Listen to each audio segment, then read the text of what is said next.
تو اپنی اولاد کو درود سکھائیں تاکہ حق کا دامن بھی ان کے ہاتھ میں رہے، حضور کی قربت بھی نصیب رہے، ان کو قلبی فکری طہارت بھی نصیب رہے، ان کی زبان میں بھی کھنڈ اور شہد گلا رہے، اور ان کو حضور علیہ الصلوۃ والسلام کی زیارت کی دولت سے بھی جو ہے وہ مالا مال کر دیا جائے اور سعادت بخشی جائے۔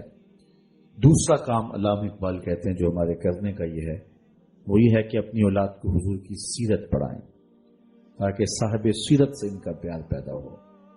بالخصوص 4 سال سے لے کر 7 سال کا جو بچہ ہے یہ واقعات میں دلچسپی رکھتا ہے، تو اس عمر کا جب بچے ہوں تو اس عمر کے بچوں کو حضور کی سیرت کے چھوٹے چھوٹے واقعات جو ہیں وہ ان کے سامنے رکھنے چاہیے تاکہ انہیں ذہن نشین ہو جائے، ان کی زبان کے اندر، منہ بولی کے اندر۔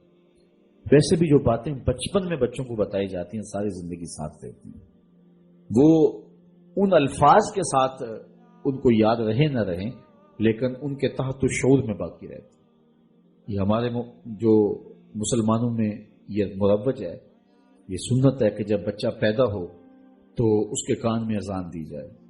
تو کچھ لوگوں نے اس پہ ریسرچ کی ہے کہ بچہ جب ابھی سکی ماں کی بولی نہیں جانتا ہوتا، اس کے کان میں عربی کی اذان دلوائی جاتی ہے۔ یہ مسلمان کیا کرتے ہیں کہ ابھی تو وہ سکی ماں کی بولی نہیں سمجھ رہا ہوتا تو اس کو عربی میں سنایا جاتا ہے اذان۔ تو اس کا نتیجہ انہوں نے یہ نکالا کہ بچپن میں بچہ جو آوازیں سنتا ہے ساری زندگی ان سے مانوس رہتا ہے۔ مسلمانوں نے ایک سوچا کہ بچہ جب پیدا ہو سب سے پہلے اللہ کی بڑائی کی آواز ان کے کان میں پڑے۔ تو بچپن کے اندر جو باتیں سنتا ہے، جو چیزیں دیکھتا ہے، تو بچے کے اندر وہ چیزیں داخل ہوتی ہیں۔ ہم بچوں کی تربیت اس وقت شروع کرتے ہیں جب وہ تربیت کے دائرے سے نکل چکے ہوتے ہیں۔ جب بچے چھوٹے ہوتے ہیں اس وقت انہیں ماں باپ کی ضرورت ہوتی ہے اور ماں باپ کو قبول کرتے ہیں۔ جب وہ بلوغت کے قریب ہو جاتے ہیں، مراحت جسے کہتے ہیں، تو پھر اس وقت وہ اپنے دوستوں سے کچھ چیز لیتے ہیں۔ المرء علی دین خلیلہ فلینظر احدکم من یخالل، اس وقت وہ دوستوں سے لے رہا ہوتا ہے۔ اس کے بعد پھر جب وہ شادی اس کی ہو جاتی ہے تو پھر اس کے معاملے ماجرے کچھ اور ہوتے ہیں۔ تو ہم بچوں کو اس وقت سکھانے لگتے ہیں جب وہ ہم سے سیکھنے کے وقت سے آگے چلے گئے ہوتے ہیں۔ تو بچے جب چھوٹے ہو، بالخصوص 4 سال سے لے کر 7 سال کی عمر تک، ان کو سیرت کے واقعات سکھائیں، ازبر کروا دیں۔ 7 سال سے لے کر 10 سال تک ان کو نماز سکھائیں، نماز کی ترغیب دیں، اور جو ہے وہ ان کو مسجد کی طرف لائیں اور ضروری سنن مستحبات بتائیں۔ 10 سال سے لے کر بلوغت تک انہیں حلال حرام ساری تمیز ان کو سکھائیں، پردے کے حکام، دیگر ساری چیزیں۔ یہ بطور مسلم ہماری والدین کی ذمہ داری ہے۔ اور مشکل نہیں ہے کہ اپنے بچوں کو حضور کی سیرت آپ 2-4 سال کے اندر پڑھا لیں۔ روزانہ شام کو نہیں ہے تو پیر کے دن یا جمعے کے دن 2 دن ہفتے میں رکھ لیں، کھانے کے وقت بچوں کو 5-4 منٹ کے اندر حضور کی سیرت کا کوئی واقعہ آپ بتا سکتے ہیں۔ اور یہ جب بالغ ہونے سے قبل حضور کی ساری سیرت آپ سے سیکھ جائیں گے تو پھر جب وہ بالغ ہو کے عملی زندگی میں قدم رکھیں گے، حضور کی سیرت کا لہلہاتا ہوا چمن ان کی آنکھوں کے سامنے ہوگا، اور جدھر بھی نظر اٹھائیں گے حضور علیہ السلام کی یادیں انہیں نظر آئیں گی، اور ان کی زندگی مرتب بھی ہوگی، منظم بھی ہوگی، خوبصورت بھی ہوگی، پاکیزہ بھی ہوگی۔ تو یہ وقت کبھی ضائع نہیں کرنا چاہیے، اور اگر یہ وقت ہم ضائع کر دیتے ہیں، حالات اتنے تیز ہیں اور وہ ذرائع جن سے آگے نسل سیکھ رہی ہے، جب ان ذرائع پہ وہ آ گئی تو اس ذرائع کے پیچھے یہودی دماغ بیٹھا ہوا ہے۔ تو پھر اس وقت آپ اپنے، چونکہ کورے کاغذ پہ آپ لکھ لیں گے تو جو چاہیں گے لکھ لیں گے، جب کسی کاغذ کے اوپر کچھ لکھا جا چکا ہو تو اس وقت لکھیں گے تو وہ رزلٹ نہیں ملتا ہے۔ ہم اس وقت لکھنا شروع کرتے ہیں جب وہ کاغذ کورا نہیں رہتا۔ تو بچے کو بچپن کے اندر سنبھالنا یہ والدین کی ذمہ داری ہے۔ تیسرا کام، علامہ اقبال کہتے ہیں کہ انسان فطرتاً حسن پسند ہے، اس کی طبع میں ہے، اس کی فطرت میں ہے کہ وہ حسن کی طرف مائل ہوتے ہیں۔ کوئی زیادہ ہوتا ہے، کوئی تھوڑا ہوتا ہے، لیکن یہ فطرت ہے انسان کی، وہ حسن پسند ہے۔ حسن کہیں بھی ہو اس کا رجحان قلب ادھر ہو جاتا ہے، دل ادھر لڑک جاتا ہے۔ وہ جس روپ میں جہاں بھی ہوگا حسن، دل ادھر لڑک جائے گا۔ اقبال کہتا ہے جب یہ طے شدہ ہے کہ انسان حسن کی طرف مائل ہوتا ہے تو آؤ نہ پھر اسے ادھر لے جائیں جہاں حسن بھی پانی بھرتا ہے اور عشق بھی غلامی کرتا ہے، اسے شہنشاہ حسینہ کی چوکھٹ پہ لے جائیں تاکہ اس کا دل حضور کے ساتھ وابستہ ہو جائے۔ کیونکہ حسن تو وہ ہیں جو تجلی ہے حسن مطلق کی نا، باقی حسن تو ادھورے ہیں، میرے رسول کا حسن پورا ہے۔ باقی حسن بے وفا ہیں، میرے رسول کا حسن با وفا ہے.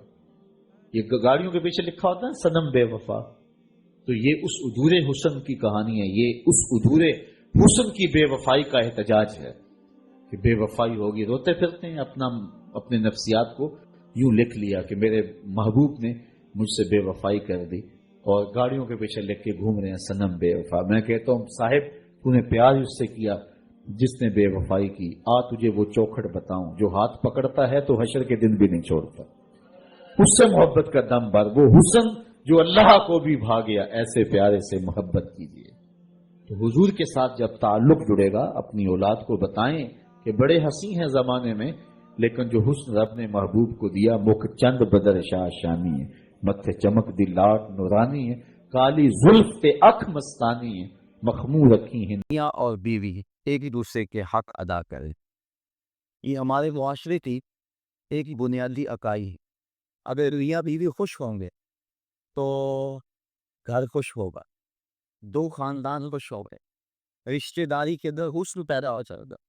لیکن اگر میاں اور بیوی کے باہم تعلق ٹھیک نہیں ہوں گے تو گھر برباد ہو جائے گا، اولاد کی تربیت خراب ہو جائے گی، دو خاندان برباد ہو جائیں گے، رشتہ داری کا تعلق کمزور ہو جائے گا.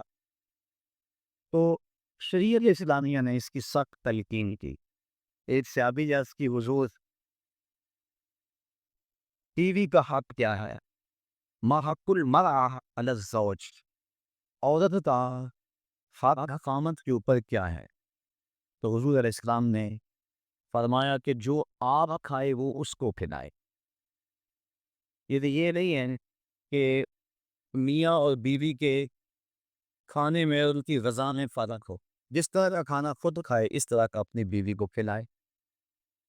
اور دوسرا فرمایا ہے کہ جس طرح کا خود لباس پہنے اس طرح کا اپنی بیوی کو لباس پہنائے. تیسرا حق حضور علیہ السلام نے یہ بیان فرمایا کہ تو اس کے لیے چہرے پہ نہ مارے. گھر میں سو شکر رنجی ہو جاتی ہے، بلا یضرب الوجہ، چہرے پہ نہ مارے. آقا کریم علیہ السلام نے فرمایا لا تضربوا اماء اللہ، اللہ کی لونڈیوں کو مارو نہ. منع فرمایا گیا. بعض مرد اپنی حاکمیت جگانے کے لیے، اپنے تغلب کو ظاہر کرنے کے لیے اور پر تشدد کرتے ہیں اور سمجھتے ہیں کہ ہم نے بڑی بہادری کی ہے. یہ کوئی اچھا کام نہیں ہے وہ جو اس نے کیا ہے. شریعت نے روکا ہے، منع کیا ہے. عورت مارنے سے درست نہیں ہوگی بلکہ معاملہ اور خراب ہو جائے گا. عورت کو بارے میں حضور نے ارشاد فرمایا یہ ٹیڑھی پسری سے پیدا کی گئی ہے، اگر اس کو بالکل سیدھا رہنا چاہو گے تو یہ ٹوٹ جائے گا، اور اگر تم جو ہے وہ کوشش نہیں کرو گے تو ٹیڑھی کی ٹیڑھی رہے گی. اس لیے اس کی اصلاح کی کوشش بھی کرو، لیکن یہ تصور کہ بالکل درست ہو جائے. عورت کی کچھ چیزیں عورت کا حسن ہے.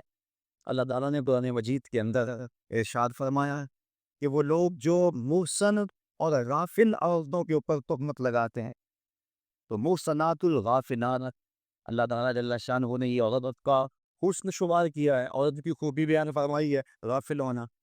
مگر بڑا زمانے ساز ہو تو یہ اس کا حسن ہے، لیکن عورت بولی بالی ہو، صرف امور خانہ داری کو جانتی ہو، باہر کے معاملات کو نہ جانتی ہو، یہ عورت کا حسن ہے.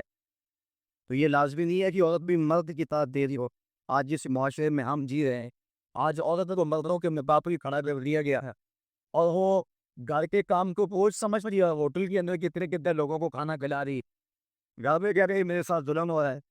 یہ ہوسٹس بھرتی ہو گئی ہے تو 400 جو ہے وہ مسافروں کو جو ہے وہ پانی پیش کر رہی ہے، اور کتنے لوگوں کی بھی کی نظروں کا شکار ہو رہی ہے.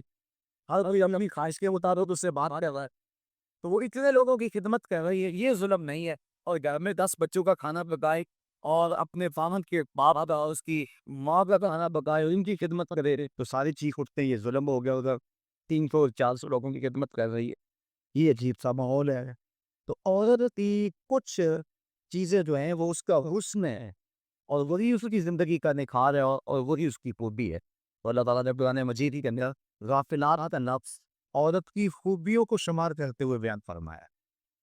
تو یہ کیونکہ پسلی ٹیڑھی رہے تو پسلی کے ٹیڑھا ہونے میں بھی ایک حسن ہے. اگر سیدھی ہو جائے تو حسن ظاہر ہو جائے گا. اس لیے فرمایا کہ یہ ٹیڑھی پسلی سے پیدا کی گئی ہے تو یہ بالکل سیدھی بھی نہیں ہو سکتی ہے، اس کی ناقص العقل ہے، اس کے اندر کچھ کمیاں ہیں۔ اور ایک موقع پہ حضور نے ارشاد فرمایا اگر اس کی کچھ عادتیں تمہیں ناپسند ہیں تو کچھ ایسی عادتیں بھی تو ہوں گی جو تمہیں پسند ہوں گی۔ یہ ساری عادتیں دیکھو نا، مجموعی طور پہ دیکھنا ہے، وہ تمہاری کتنی خدمت کر رہی ہے، ماں باپ کو چھوڑ کے آئی ہے، بہن بھائیوں کو چھوڑ کے آئی ہے، تم سے پہلے اٹھتی ہے، تمہارے بعد سوتی ہے۔ اور کبھی کبھار ایسا ہوتا ہے کہ میاں بیوی اکٹھے کہیں گئے ہوتے ہیں تو راستے کے اندر دونوں آئے ہیں، بچہ بیوی نے اٹھایا ہوا ہے جبکہ طاقتور مرد ہے، اور پھر جب واپس گھر پہنچتے ہیں تو خاوند کہتا ہے کہ جلدی جلدی پانی بناؤ، اور وہ کبھی برف توڑ رہی ہے، کبھی بھی چینی ملا کے پانی تیار کر رہی ہے، اور پھر سب سے پہلے خاوند کو دیتی ہے، بچتا ہے تو خود پیتی ہے، کمزور بھی پی رہی ہے، دونوں ایک جگہ کے دھوپ میں چل کے آئے ہیں، بچہ بھی بیوی نے اٹھایا ہوا تھا، اور آج یہ خاوند بیوی کو کہہ رہا ہے کہ یہ کام تو کر، لیکن پھر بھی اس کی زبان میں شکوہ نہیں آتا، اس کو کہتا تم پانی تیار کرو، پانی پیتا کہتا کھانا پکاؤ، اس گرمی میں پھر بیوی باورچی خانے میں چلی جاتی، کھانا پکا کے آدھے گھنٹے کے بعد پھر مرد کے سامنے رکھتی ہے، وہ کھاتا ہے، کھا کے پھر کہتا ٹانے دباؤ، اور شکوالی کرتی کہ عجیب بات ہے تیرے ساتھ میں بھی اسی طرح تکی ہوں، میں نے بچہ بھی اٹھایا ہوا تھا، میں نے پھر پانی تیار کیا، اب کھانا سب گرمی میں بنایا، یہ اس کی اچھی عادت ہے۔ تو فرمایا اگر تم اس کی کچھ عادتوں کو دیکھ کر پریشان ہوتے ہو تو کچھ اس کی عادتیں ایسی بھی تو ہوں گی جو تمہیں پسند ہوں گی۔ اگر یہ بھی ہم سوچ لیا جاؤ تو میاں بیوی کے در محبت کا رشتہ مستقل ہوگا، کمزور نہیں ہوگا۔ بلکہ ایک انگریزی نے لکھا، وہ کہتا ہے کہ کوئی شے بھی جو ہے اس پہ کوئی نہ کوئی فائدے ضرور ہوتے ہیں۔ وہ مثال دیتا ہے، وہ کہتا ہے جو گھڑی بند پڑی ہے نا ایک دن میں 2 مرتبہ وہ بھی سچ بولتی ہے۔ مثال کے طور پہ گھڑی بند ہوگی 12 بجے ہے تو جب دن کے 12 بجے ہیں اس وقت گھڑی سچ بول رہی ہوتی ہے، رات کو جب 12 بجے تو گھڑی سچ بول رہی ہوتی ہے۔ کہتا ہے جو خراب گھڑی ہے وہ بھی دن میں 2 مرتبہ سچ بول ہوتی ہے۔ تو اگر کسی شخص کی خرابیاں تمہیں نظر آئے تو اس کی کوئی خوبی بھی ڈھونڈ لیا کر۔ مکھی کی دال نہیں کہ سارے بدن کو چھوڑ کر جہاں زخم ہو وہیں بیٹھنا ہوتا ہے، جہاں خوشبو ہو وہاں بھی تو جاؤ۔ اس لیے فرمایا حضور علیہ السلام نے یا دیجیے خاندانوں کو جوڑنے کا اور میاں بیوی کے اندر باہم محبت پیدا کرنے کا یہ کتنا حکمت بھرا جملہ ہے، یہ جوامع الکلم سے ہے یہ جملہ، اور کتنا حسن ہے اس جملے کے اندر۔ فرمایا اگر اس کی کوئی بات تمہیں ناپسند ہے تو کوئی اس کی ایسی بات بھی تو ہوگی جو تمہیں پسند ہے، اور تم اس کو دیکھ لو۔ بلکہ صوفیہ فرماتے ہیں اگر خوبی دیکھنے کا شوق ہو تو کسی اور میں دیکھو، اور برائی دیکھنے کا شوق آئے تو اپنے اندر دیکھ۔ اگر انسان اپنی زندگی کے اندر یہ رویہ بنا لے تو زندگی میں حسن آ جاتے ہیں، لیکن ہمارا جو عمومی رویہ ہے ہم برائیاں اور میں دے لیتے ہیں اور خوبیاں ساری اپنے اندر دیکھتے ہیں۔ وہ کیا کسی نے کہا تھا کہ کسی کی طرف انگلی اٹھانے والا ذرا غور تو کرے کہ باقی انگلیاں اس کی اپنی طرف اٹھ رہی ہیں، تو ذرا تدبر تو کرے، ذرا اور لوگ کریں گے۔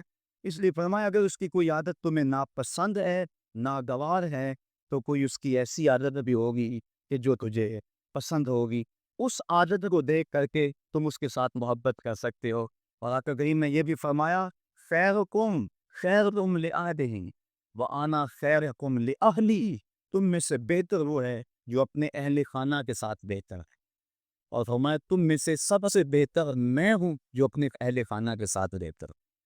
حضور اپنے اہل خانہ کے ساتھ جو حسن سلوک کیا ہے تاریخ اس پہ گواہ ہے۔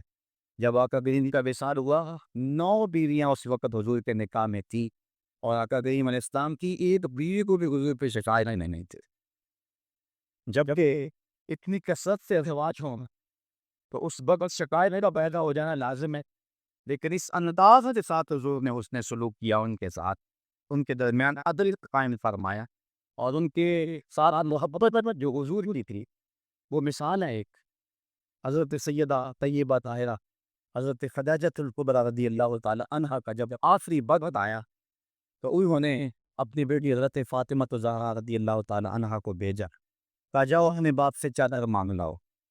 تو سیدہ فاطمہ حاضر ہوئی، عرض کی امی چادر مانگ رہی ہیں، تو حضور علیہ السلام نے فرمایا بیٹا اپنی وہاں سے پوچھو نا چادر کیا کرنی ہے۔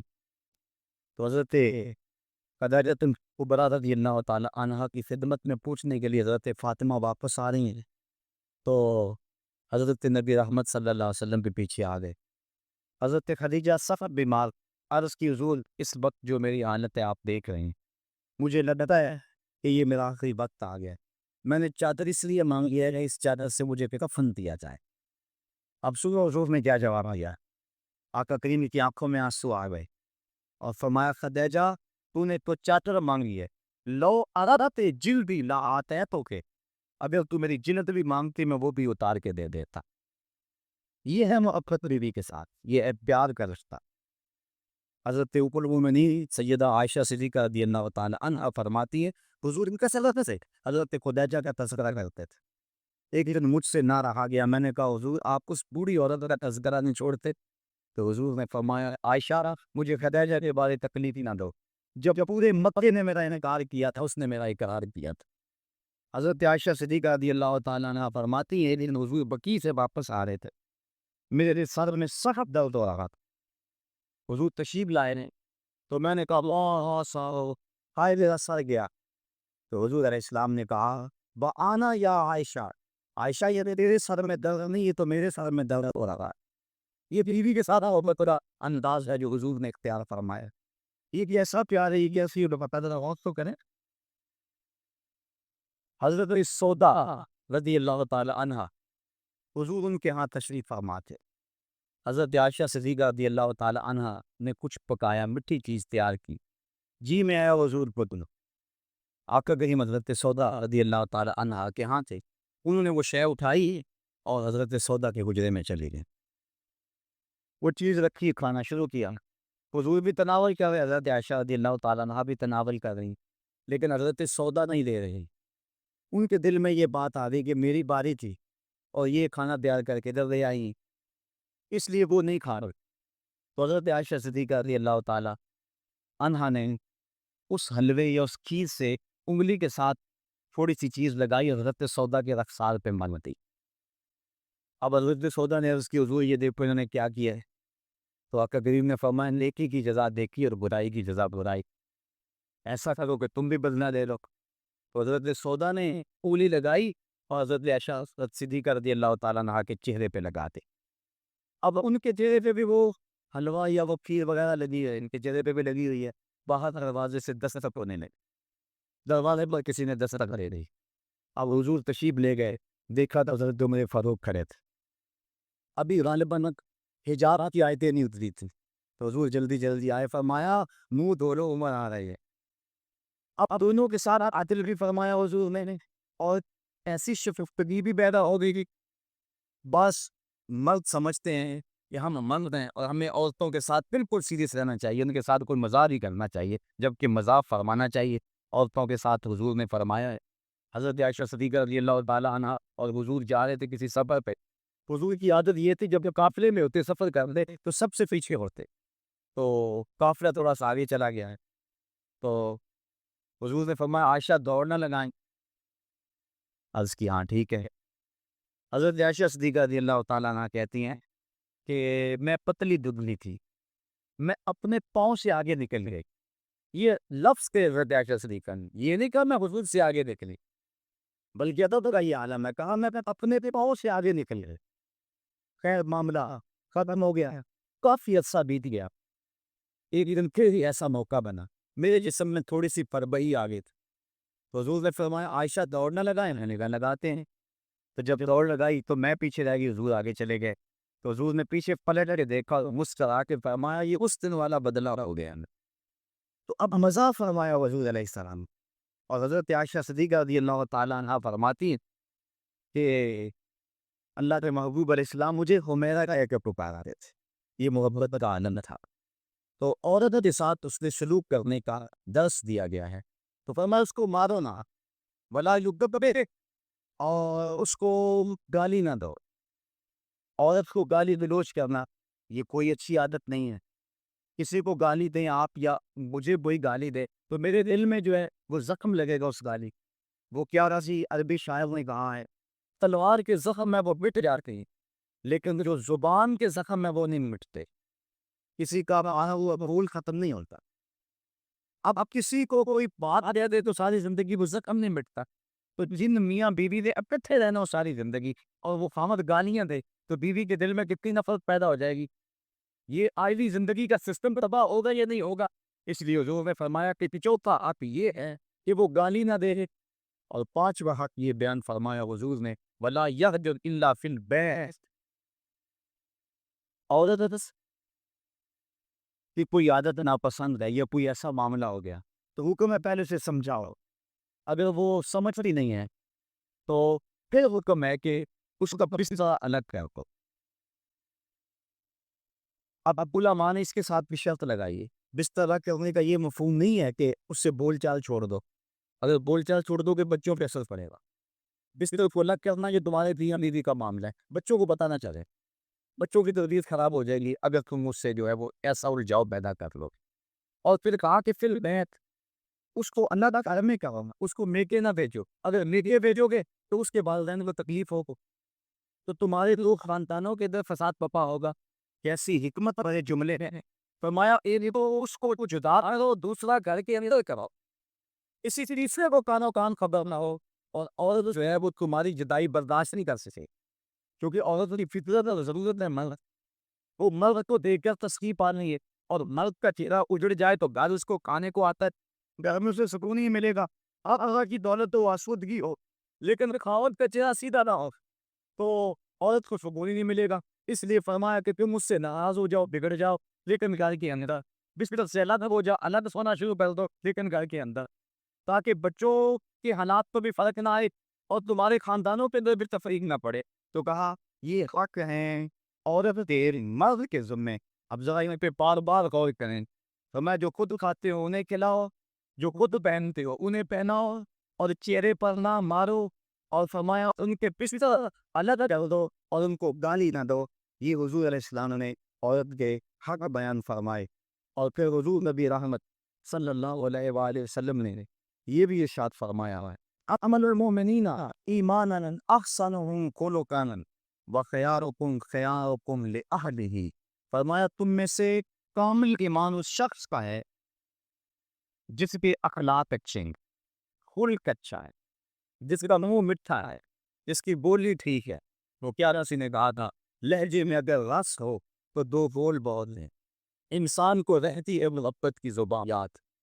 انسان کو محبت کی بولی یاد آتی ہے. تو کہا کہ جس کا خلق اچھا اور دوسرا فرمایا جو اپنے اہل خانہ کے ساتھ ٹھیک ہے. سارے زمانے سے ٹھیک ہے گھر والوں سے ٹھیک نہیں ہے تو پھر کیسے زندگی میں سکون آئے گا تمانیت آئے گا کیسے چین آئے گا.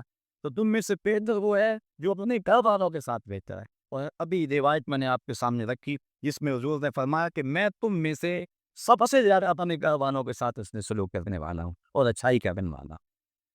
تو یہ حکم دیا گیا تھا کہ وہ اچھے انداز کے ساتھ اپنے بیوی کے ساتھ حسن سلوک کریں اس کو جو ہے وہ مکروہ نہ جانیں اور اس کو برا نہ کہے اس کو گالی نہ دے. دوسری طرف عورت کو کہا الرجال قوامون علی النساء. مرد عورتوں پر قوام ہے حاکم ہے امیر ہے. اس لیے فرمایا گیا کہ پھر دونوں رائے ہیں اور شریعت یہ فیصلہ نہ دے کہ کس کی رائے مقدم ہوگی. رائے میں اختلاف نہیں ہو سکتا ہے تو پھر آئلی سسٹم پھر بھی تباہ ہوگا. عورت رائے دے مرد اس کو قبول کرے اس کی رائے کی پرواہ نہ کرے یہ مرد کے لیے مناسب نہیں. اس طرح عورت گھر کے اندر عضو معطل بن جائے گی. وہ سمجھے گی کہ میری تو اس گھر میں اہمیت ہی کوئی نہیں. میں جو بات کرتی ہوں مجھے کو پوچھتے ہی نہیں ہے. عورت بندہ اپنی مرضی بھی کر رہی ہے عورت کی رائے لے رہے. جب کسی کی رائے لیتے ہو آپ کسی معاملے میں تو اس کی عزت اپرائی ہوتی. تو اس لیے عورت کے ساتھ مشاورت کریں اس کی بات کو اہمیت کریں. اگر اس کی بات قابل قبول نہیں ہے تو اچھی انداز سے اس کو سمجھائیں. لیکن فرض کرو کہ رائے مختلف ہوگی ہیں تو رائے کس کی کو ترجیح ہوگی مرد کی رائے کو ترجیح ہوگی. جس طرح کہ میں نے حقوق والدین کو عنوان سے عرض دیا تھا کہ ماں کچھ اور کہتے ہیں یا باپ کچھ اور کہتے ہیں. اب اس کی بات ہم مانیں گے ماں کی یا باپ کی. ماں کا درجہ بہت زیادہ ہے لیکن ماں کہتے یہ تو باپ کہتا ہے یہ تو علماء نے جزیہ بیان فرمایا کہ خدمت میں ماں مقدم ہے تعمیل حکم میں باپ مقدم ہے. پہلے تو ماں باپ کو چاہیے اولاد کو کسی مشقت میں نہ ڈالیں کسی مصیبت میں نہ ڈالیں. لیکن اگر ایسا کبھی ہو جائے تو خدمت میں ماں کو ترجیح دی جب جب باہر سے آئیں تو پہلے ماں کی ٹانگیں دبائیں، اس کے پاؤں دبائیں، پھر اس کے بعد باپ کے۔ خدمت میں ماں کو ترجیح دیں، لیکن جب حکم کی تعمیر کی بات آئے رہے پھر باپ کو ترجیح دیں، کیونکہ پھر عوام باپ ہے، گھر کا حاکم اور امیر باپ۔ اگر باپ کی بات نہیں مانی جائے گی تو پھر گھر میں فساد برپا ہو جائے گا۔ اسی طرح زوجین میں سے خامد کی بات کو ترجیح اگر دی جائے گی تو یہی معاشرے کا بھی حسن ہے اور خاندان کے اندر بھی اسی میں عزت ہے۔ اگر خامد کچھ اور کہہ رہا ہے، بیوی کچھ اور کہتی ہے، بات بیوی کی مان لی جائے تو گھر میں تو مصیبت بن دے گی۔ خامد کو کوسنے دیں گی، اس کی بہنیں بھی، اس کے بھائی بھی، اس کی ماں بھی کہے گی، باپ بھی کہے گی، بیوی کے پیچھے لگ گیا۔ لیکن اگر بیوی خامد کے پیچھے لگ جائے تو یہ بیوی کے لیے حسن ہے۔ مرد کا بیوی کی اطاعت کرنا یہ مرد کے لیے حسن نہیں ہے، لیکن بیوی کا مرد کے پیچھے لگ جانا اور اس کی بات کو مان لینا یہ جو ہے وہ حسن ہے بیوی کے لیے، اور یہ اس کی اطاعت کے زمرے میں آتا ہے۔ تو مرد حاکم بنایا گیا ہے، لیکن حاکم کا یہ مطلب بھی مرد نہ سمجھے کہ وہ جب چاہے عورت کو مارنا شروع کر دے، اس کو غلام سمجھے اور اس کی اہمیت ہی نہ سمجھے، بلکہ عورت کو برابر و شاوت میں شریک رکھے۔ جس طرح مرد عورت پہ ناراض ہو جاتا ہے، عورت کو بھی حق ہے کہ وہ مرد پہ ناراض ہو جائے کسی معاملے میں، اور جس طرح عورت مرد کو مناتی ہے، مرد بھی اپنی بیوی کو منا سکتا ہے، راضی کر سکتا ہے۔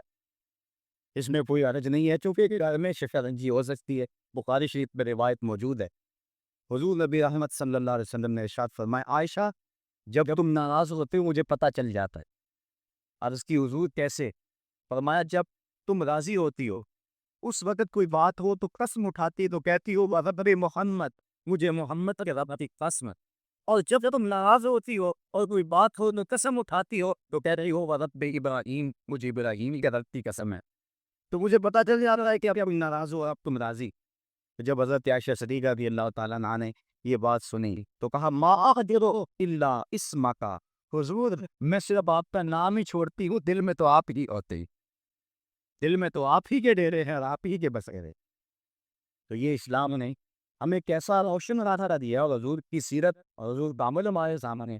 تو میاں بیوی کے اندر تو عام شفیع رنجی ہو سکتی ہے، تو اس کے اندر جو ہے ایک پتی ناراض ہو گیا تو دوسرا راضی کر لے، دوسرا ناراض ہو گیا تو پہلا راضی کر لے، کس قدر کرنے حسن آ جائے گا۔ جب جب گھر حسین ہوگا تو سارا معاشرہ حسین ہو جائے گا، لیکن اگر یہ جو بنیادی اکائی ہے اس میں حسن نہ ہوا تو باقی حسن کیسے ہو سکتا ہے؟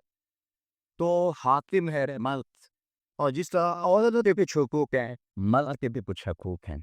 حضور علیہ السلام نے ارشاد فرمایا لا یحل للمرأة ان تصوم وزوجها شاهد الا باذنه ولا تأذن فی بیته الا باذنه۔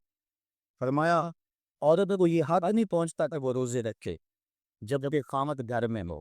نفلی روزہ رکھنا اگر عورت کو ہو تو وہ خامد سے پوچھ کے رکھے گا، خامد کی اجازت اور اذن کے بغیر عورت روزہ بھی نہیں رکھ سکتی، کیونکہ خامد کی رضا کا حاصل کرنا عورت کے لیے بہتر نفلی عبادت ہے۔ اس لیے اگر خامد راضی نہیں ہے تو روزہ نہ رکھ کے راضی ہے رکھ لے۔ اور فرمایا حضور علیہ السلام نے دوسری بات یہ ہے کہ وہ اس کے گھر میں جس کو وہ ناپسند کرتا ہے اس کو آنے نہ دے، اذن نہ دے۔ اور ایک حدیث کے اندر یہ لفظ ہیں کہ حضور علیہ السلام نے ارشاد فرمایا کہ وہ خاوند کے بستر کو رودنے نہ دے، یعنی خاوند جیسے بستر پہ بیٹھتا ہے، سوتا ہے، آرام کرتا ہے، اس بستر پہ کسی کو نہ چڑھنے دے۔